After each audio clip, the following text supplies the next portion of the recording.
दिवस म्हणजे फार महत्त्वाचा आहे. आणखीन औरंगाबादला आलो म्हणजे आपल्या घरी आल्यासारखं वाटतं मला.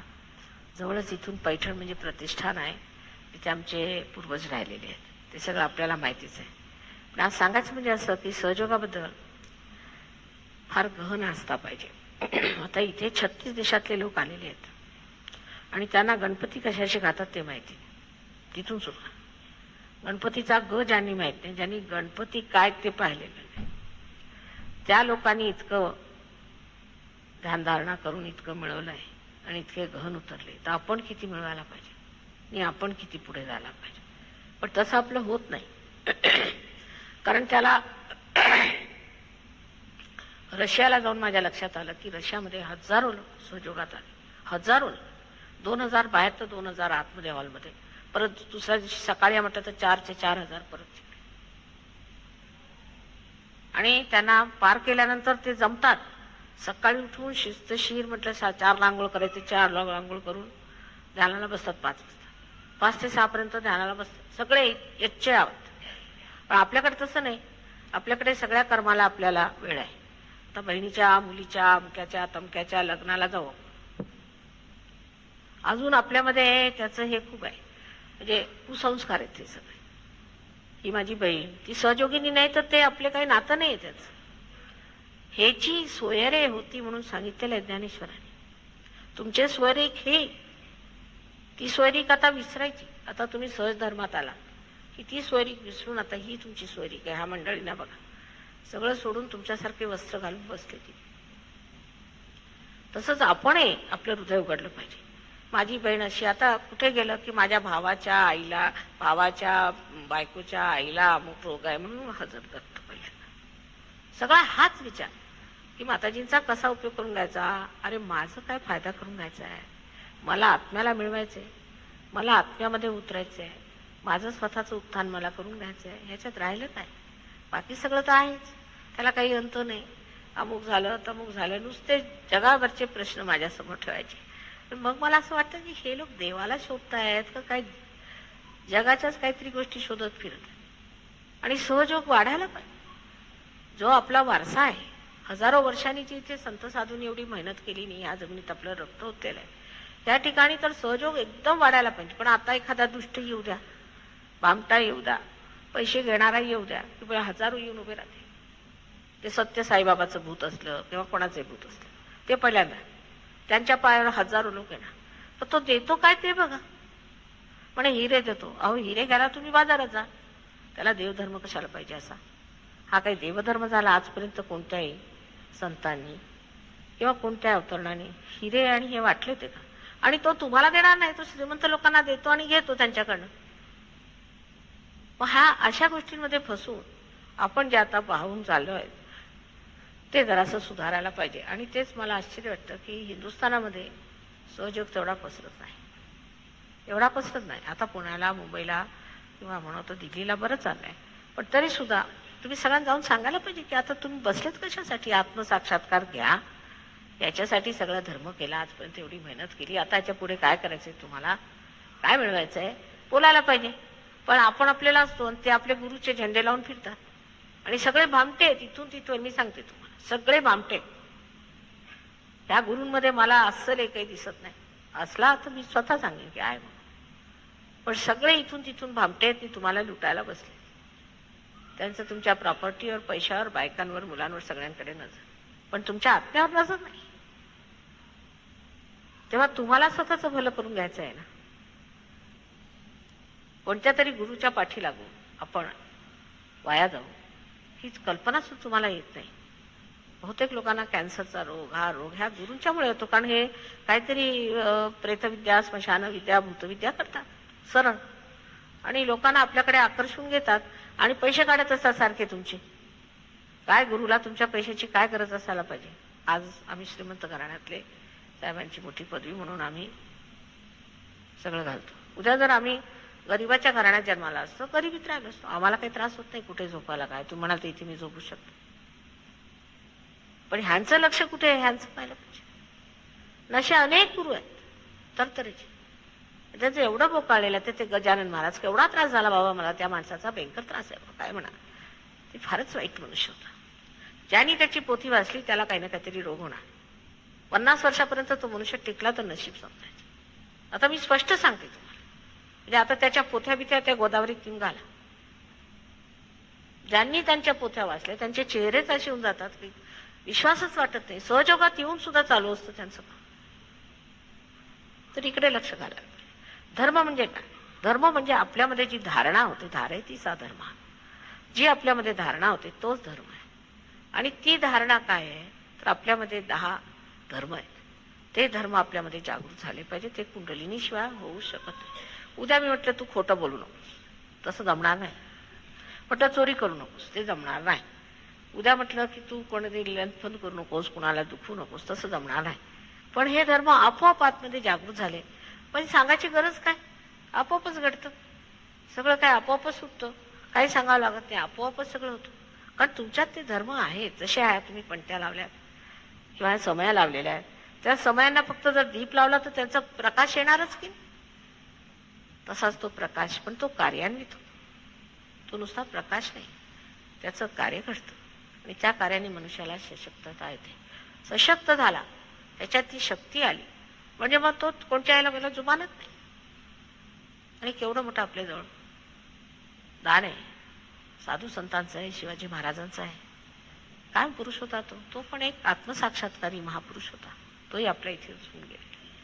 तेव्हा आपलं तसं आयुष्य झालं पाहिजे हे शिकलं पाहिजे. ह्यांच्यापासून काही शिकण्यासारखं तसं विशेष नाही. मी तुम्हाला सांगते, एकच शिकण्याचं आहे की ज्यांनी कधी गणपतीला जाणलं नाही, हे कोणाला माहिती आहे, ते एवढे गहन कसे उतरले. तेव्हा ह्यांच्यात काहीतरी गहनता आहे. बाकी जे आपण आपली फॉरेनच्या लोकांचं शिकायला म्हणतो त्यांच्यात काही शिकण्यासारखं नाही. त्यांच्या संस्कृतीत काहीही चांगलं नाही. सगळा सर्वनाश होतोय तिकडे. तुम्ही बघाल तर लंडन सारख्या, इंग्लंड सारख्या देशामध्ये 2 मुलांना एका आठवड्यात आईबाप मारत असतात. असं म्हणजे त्याचं आहे. आपल्याकडे कोणी मारतं का मुलांना? लहान लहान मुलांना कोंडून मारतात, चिडून, आई वडील. आणि पुष्कळशे मुलं, 8-9 वर्षाचे मुलं आपल्या आजोबा आजीला मारून टाकतात. इसले भयंकर प्रकार आहे. रस्त्याने तुम्ही चालले तर तुमची पर्स सोडून घेतील, तुमच्या घेतील. सारखं माऱ्या नुसत्या चाललेल्या आहेत. अमेरिकेत तर तुम्ही जाऊ शकत नाही दागिने घालून. सगळं ओढून घेतील, वाढून घेतील. ड्रग्स काय आले त्यांच्याकडे, असे घाणेरडे रोग आलेले आहेत. सगळा प्रकार इतका भयंकर आहे. त्यासाठी हे इथे आले, शांतीसाठी. तर आपल्याला वरदान आहे बरंच. देवकृपेने आपल्या संस्कृतीमुळे आपल्याजवळ पुष्कळ वरदान आहे. आपल्या वागण्यात, आपल्या समजण्यात पुष्कळ फरक आहे. पण फक्त धर्माच्या बाबतीत आपण कोणते आहोत? धर्म कुठे आहे? आतमध्ये. तो धारणा झाला. तो झाल्याशिवाय बाह्यातले धर्म माणसाने केलेले धर्म आहे. अहो, देवळामध्ये सुद्धा काय प्रकार चालले तुम्हाला माहिती आहे? मला सांगायला नको. नुसते पैसे उकळायचे. आणि आमच्या आता महालक्ष्मीच्या देवळामध्ये मुंबईला तर ते गांजा बिंजा विकतात अगदी सर्रास. म्हणजे हे काय? देव झोपी गेलाय का? ह्या लोकांची राक्षसीपणा एवढा वाढलाय की तिथून उठूनच गेला. असे प्रत्येक देवळामधले प्रकार. तुम्हाला खंडोबाच्या देवळाचं म्हणा तर काय आहे, तुमच्या आपलं विठ्ठलाचं देऊळ आहे कोल्हापूरला, ते काय कमी लोक आहे? प्रसिद्ध आहे. का असं होतंय? लोक म्हणते आहो तुम्ही देव देव म्हणता, मग असं कसं होतं? माताजी, देव हा आहे पण तुमच्या खिशात नाही. तुम्ही जसं म्हणाल तसं देवाला वागू शकत नाही. त्याला वाटेल तसं करू शकत नाही तुम्ही देवाला. देव हा आहे, तो जाणून घेतला पाहिजे कसा आहे. तो जाणल्याशिवाय आपण उगीच प्रत्येक देवळात देव बघतो तसं नाही. आहेत आता स्वयंभू आहेत तेवढे देवळं ती ठीक आहेत, पण ते खराब करून टाकलं. माणसाला काही दिलं तरी तो खराब करून टाकतो. जंगल तसं स्वच्छ असेल, 4 माणसं जाऊन राहतील तर घाण होणार. तसंच धर्माचं करून ठेवलेलं आहे. सगळे धर्म बिघडवून ठेवले आहेत. आणि त्यामुळे आपल्याला असं वाटतं अनास्था की हा धर्म कसा, मग हा अशा धर्मात काय करायचं? माताजी हे अशी लोक आहेत, ते असे दुष्ट आहेत, कसं काय करता? आम्ही एवढं पारायण केलं, आम्हाला सांगितलं आमच्या गुरुनी तुम्ही पारायण करा, तर आम्ही आजारीच पडलो, असं कसं झालं? अहो, तुमचा अजून परमेश्वराशी काहीही लागाबंदा झालेला नाही, काहीही तुमचा संबंध झालेला नाही. जोपर्यंत ह्याचा संबंध मेनशी झाला नाही, इथे बडबडून उपयोगाचं काय होणार आहे माझं? तसंच आहे. जर तुमचा संबंध झाला, मग संबंध झालेला आहे म्हणजेच योग. हाच योग प्राप्त झाला पाहिजे. आणि तो योग झाला म्हणजे जी परमचैतन्य सगळीकडे पसरलेलं आहे ते तुमच्यातनं वाहू लागतं आणि तुम्ही शक्तिशाली. पण आधी हे समजलं पाहिजे की आतापर्यंत आम्ही केलेलं आहे ते काही शहाणपण नव्हतं. जर तुमचा टेलिफोनची कनेक्शनच नाही, तुम्ही टेलिफोन केला तर त्याच्यात काय शहाणपण आहे? तसंच आहे. जोपर्यंत कनेक्शन आहे तेव्हा रामाचं नाव घेतलं तर राम रागवणारच की तुझा काय संबंध बाबा माझा, तू कोण होतोस. कळलं ना. तसा प्रकार.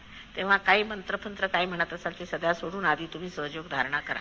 मग तुम्हाला कळेल तुम्हाला कोणचा त्रास आहे, कुठे तुम्हाला तकलीफ आहे, काय आहे ते बघू. आणि तसं तुम्हाला व्यवस्थित आम्ही मंत्र सांगू की हा मंत्र म्हणा.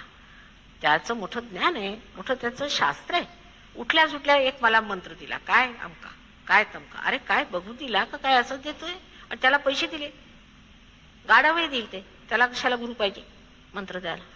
असा अगदी सांगोपांग विचार पाहिजे. जर तुम्हाला असे चाणाक्षपणा नसता तर मूढांसाठी सहयोग नाही.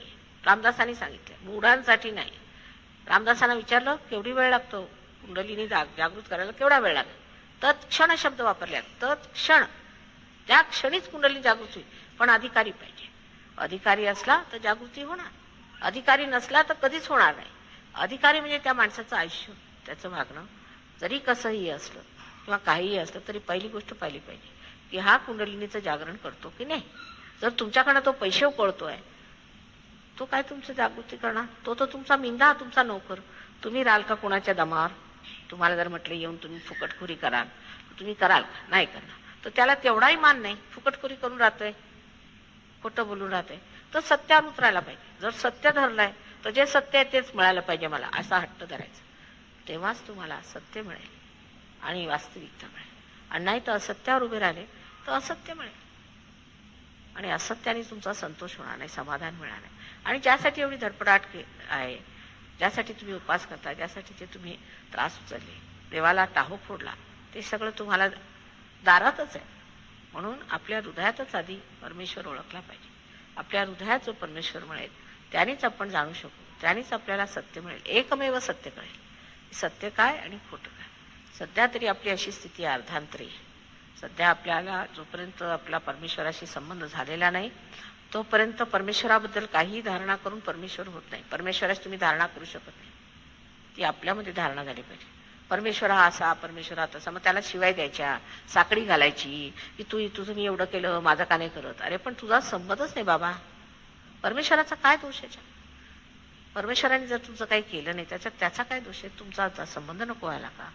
तेव्हा आता सहयोग तुमच्या दारी आलेला आहे.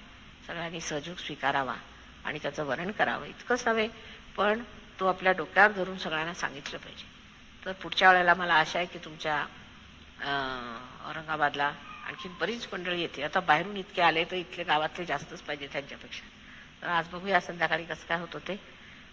वाईट वाटून घ्यायचं नाही, कारण आपल्याला कशाचा विश्वास असला की त्याच्याबद्दल कुणी म्हटलं तर फार वाईट वाटतं. समजा हातात तुमच्या साप आहे, मी म्हटलं बाबा तुमच्या हातात साप आहे सोडा, पण अंधार आहे दिसत नाही, तर तुम्हाला नाही साप नाही दूरच आहे. पण जर प्रकाश आला तरच त्या प्रकाशात कळेल ना की हा साप आहे, म्हणून आधी प्रकाश घेतला पाहिजे.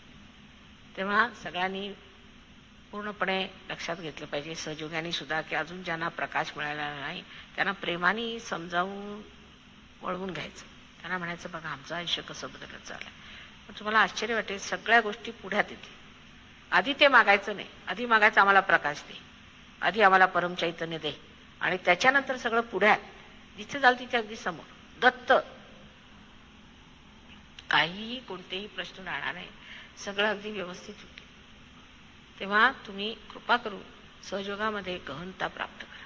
बाकी सगळं व्यवस्थित होणार आहे. त्या गोष्टींकडे लक्ष देऊ नका, फक्त सहयोगाकडे लक्ष द्या. आणि आपल्यातला आत्मा जो आहे तो जागृत झाला की नाही, त्याची पूर्णपणे आपल्याला प्रचिती आली की नाही, आपण गहनात आता उतरलो की नाही, आणखी निर्विचारितेच्या पलीकडे निर्विकल्पतेत आपण उतरलो की नाही, इकडे लक्ष द्या. उगीच सहयोग म्हणजे काहीतरी जसं बाजारात जायचं तसं एक सहयोग असा ज्यांनी केला त्यांना सहयोगाचा कोणताच लाभ होणार नाही. गहनात उतरलं पाहिजे, वेळ दिलं पाहिजे. आजकाल वेळ कमी आहे, पण सहयोगाला 10 मिनिटं सकाळी संध्याकाळी 10 मिनिटं पूर्ण आदराने केलं की झालं, सगळं व्यवस्थित होतं. त्याला काही जास्त करावं लागत नाही. जमिनीवर नको बसाल, त्यांना वरती बसाल, वर बसा, तिकडे बसा, थोडी जा.